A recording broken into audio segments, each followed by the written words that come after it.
At this European Hematology Association meeting, which was conducted virtually, there was a poster presentation that was focused on the role of Venetoclax in combination with Azacitidina in patients with higher risk treatment-naive Mielodisplasic syndrome.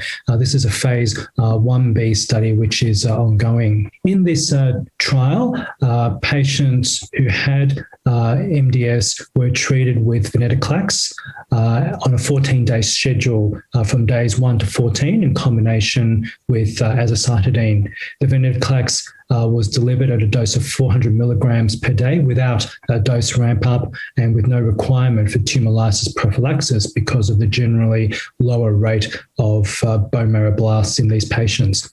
Total of 78 patients were treated, and these patients had very high-risk disease, with 2/3 of patients actually having Mielodisplasic syndrome with excess blasts -2, that is, with a bone marrow blast count of between 11 and almost 20%. In terms of the safety, the major adverse event associated with Venetoclax plus Azacitidina was marrow suppression and marrow toxicity, with a grade 3 rate of neutropenia of 60% and 44% of patients with febrile neutropenia. The median cycles of Azacitidina delivered to patients was 4, and the majority of patients had Venetoclax dose interruptions, mainly because of hematologic and non-hematologic adverse events.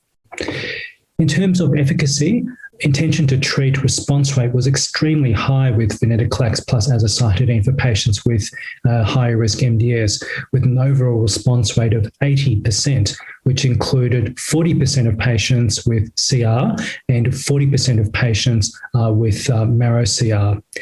Furthermore, the median time to response was very rapid, with the median time to CR of 2.6 months and a median time to marrow CR of 0.9 months. 23% of the study population were able to move on to post-study allogeneic stem cell transplant. Furthermore, the overall survival of the study population was also very encouraging, with a median overall survival of 28 months for the study population.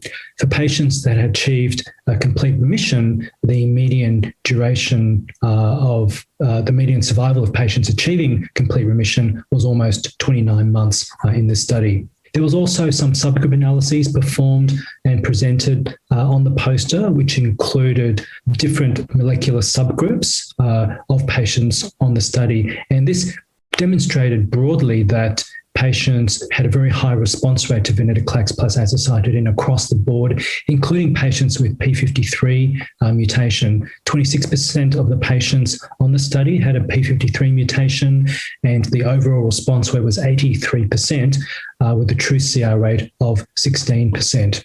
Therefore, this study demonstrated that Venetoclax plus Azacitidina is a very active regimen in higher risk MDS, and it has a very rapid potential to eliminate blasts in the first few cycles, and therefore is an excellent treatment, particularly for patients who are heading for allogeneic stem cell transplant, where blast clearance is considered particularly advantageous. Thank you.